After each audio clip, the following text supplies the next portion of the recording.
What's going on, guys? The Comics Kid 2099 here. Welcome to day 345 of the 365-day graphic novel review challenge. Today, I want to talk to you about Batman, City of Crime by David Lapham, Ramon Bachs, and Nathan Massengill. This story makes absolutely no sense at all. I don't even know if I can unpack just how much this story doesn't make sense in one video. This is a really long story. It's like 13 issues. It's not 13 consecutive issues. There's like 8 issues and then like a 4-issue break and then another 5 issues or something like that. But this story is really weird. I don't understand it. It's very uncomfortable also. This is not a story that I enjoyed reading. From the beginning, it just gets really creepy and gross, and I didn't enjoy reading this. Even if this story was good, I would not have enjoyed it. From the beginning, this story touts itself as being about the real monsters of Gotham City, the real monsters, if you will. This is about not characters like Clayface or Poison Ivy or Man-Bat, characters who are monstrous in appearance, but human-looking characters who do very monstrous things. At least that's what it seems like it's about. But then we get characters like the Penguin and the Ventriloquist and Mr. Freeze. They show up in the story, and I feel like this book is kind of operating at cross purposes. We're being told that this is a story about a child pregnancy ring where these kids are sold off in slavery of some kind. We're being told that that's what this story is about, but then we get ordinary Batman villains like the Penguin, Mr. Freeze, and the Ventriloquist, and they show up here, and it kind of defeats the purpose of this being Batman operating in the real world, fighting real threats like these teenage girls who are pregnant and the babies are being sold into slavery. So like I said, this story does not make any sense. Basically, there is a girl who has gone missing, and she was pregnant, she has run away, and there's an explosion at the Penguin's headquarters, or it's a building that is owned by a subsidiary of the Penguins company, and there are these 5 pregnant girls who die in the fire of this building, and then the mother of the girl who has run away, she comes forward and she believes that her daughter might have been involved in this pregnancy ring that was being operated by the Penguin, but it turns out that there is another organization that is actually behind this whole operation, and they have the Ventriloquist and Mr. Freeze also working for them, and this is all being investigated by Batman because he is also looking into the death of this girl that he met at one of the parties that he went to. This girl was like 14. She was basically a spoiled brat, and then Bruce met her very briefly, and then later she died of a heroin overdose because she snuck into his house, or Alfred let her in, and then she stole something so that she could pay for the heroin. So Batman is looking into that, and then simultaneously he is also looking into the disappearance of this pregnant teenager, where the mother said maybe that is connected to the fire at this apartment building that is owned by the Penguin. If all this doesn't make any sense to you, don't worry, it doesn't make any sense to me either.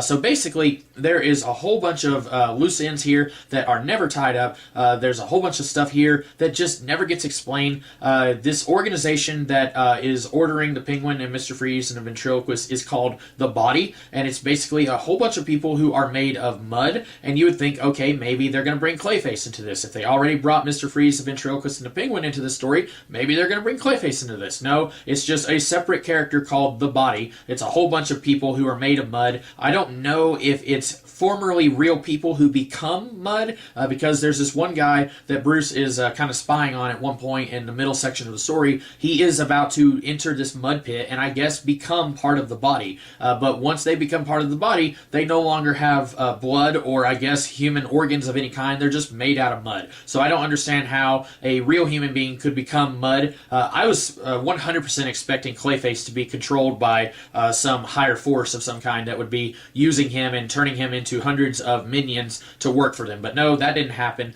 We don't really know anything about why the Body is doing what they're doing. Why they have a child pregnancy ring that the Penguin is overseeing. We don't know why they're building a new building that's going to be like 160 stories tall. Batman blows that up at one point. I don't know why, but apparently that is enough to stop the Body. I don't know why. I don't know why they're doing anything here. A lot of this book doesn't make any sense. I feel like this is one of those those mystery stories where they throw so many red herrings at you that you lose track of what has actually happened, who is lying about what, who has done what. There's so many characters here to keep up with that it is impossible to actually understand the story. And I feel like the creators here are banking on that, because if you can understand what's going on, if you can keep up with all of it, then you're going to know, okay, this story is garbage. And I know it's garbage, but it's still difficult for me to keep up with everything here. There are a ton of characters here, and so many of them look so alike that it's even harder for me to keep up with this story than it should be. There are 2 or 3 new characters introduced in the story, and I had trouble telling all of them apart.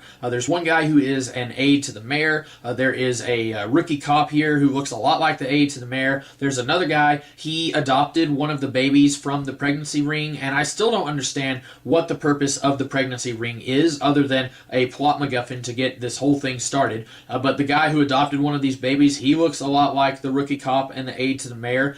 The art is very consistent, I will give it that, but a lot of times I have problems telling characters apart. There is this one cop who is working with Gordon, and this is around the time when Gordon was not the commissioner of police. Shortly after No Man's Land, he had retired, but then Robin calls him back in, and there's this cop who is loyal to Gordon, and he is helping Gordon and Robin at one point in a hospital where there's a lot of weird stuff going on there. There's like a fear chemical that's very similar to Scarecrow's fear toxin, and so I thought, okay, maybe they're going to bring Scarecrow into this. Nope, they didn't do that either. I don't know how this fear chemical works, if it's related to Scarecrow's fear toxin. At one point, Penguin gives Batman a hint that he needs to go and look for a man who smiles too much. I thought, okay, they're going to bring the Joker into this. Nope, they didn't do that. There's a lot of stuff here where I'm thinking, that's really weird. That's very similar to another Batman villain, and then they don't even go there. I would think that Batman or Robin would have at least said, hey, that's weird, these people are made out of mud. Is this connected to Clayface? They don't even mention that. I would think that would be the first thing you would think if you are the world's greatest detective. Anyway, so you've got this one guy working with Gordon, and he looks a lot like the mayor. And then he also looks like this corrupt cop who we've been kind of following.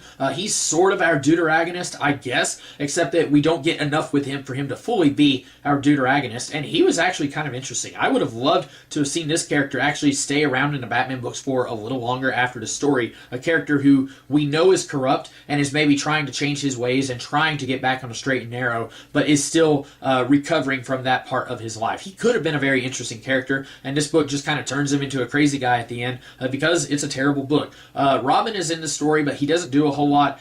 This also does one of those things that I feel like quite a few Batman books were doing around this time, where in the context of a Batman book, Robin acts like a child. And Robin at this point should have been about 15 or 16, but he acts like he's about 9 years old. He acts very immature for his age. If you look at how Robin acts here, and then you look at some of the early appearances of Tim Drake, the first couple of solo minis that he had, and when he was first introduced in the Batman solo books, he is a totally different character here than he was in those early stories. I feel like whoever, David Lapham, the author here, and the creators involved, I feel like they weren't even that familiar with the character of Tim Drake. They thought, okay, he's a sidekick, he's a kid, we're going to make him act like a little kid. Like at one point he's getting excited about how he saved this person's life in a fire where a ton of people died, and Batman has to tell him, hey, you need to stop acting so excited about this. People died. And then Robin's like, oh, okay, yeah, sure. And then he gets back to talking about how he saved this woman's life and how exciting it was. And that's just not the character of Tim Drake. I feel like this book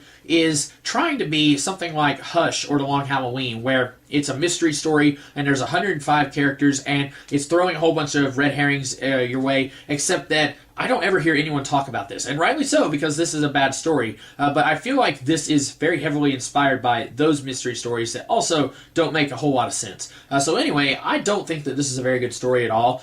You might not be able to find this very easily. I had to hunt this one down online. It's kind of a little bit hard to find, I guess, and I think that's a good thing. I wouldn't wish reading this book on anyone. So anyway, those are my thoughts on Batman City of Crime. Just a big, huge, tangled mess of confusion. I didn't really understand anything in this book. Not a great read. So anyway, those are my thoughts on this book. I hope that you guys liked this review, and if you did, be sure to like, share, comment, and subscribe, and I'll be back tomorrow to talk about a different book. In the meantime, you guys have a great rest of the day. Catch you later.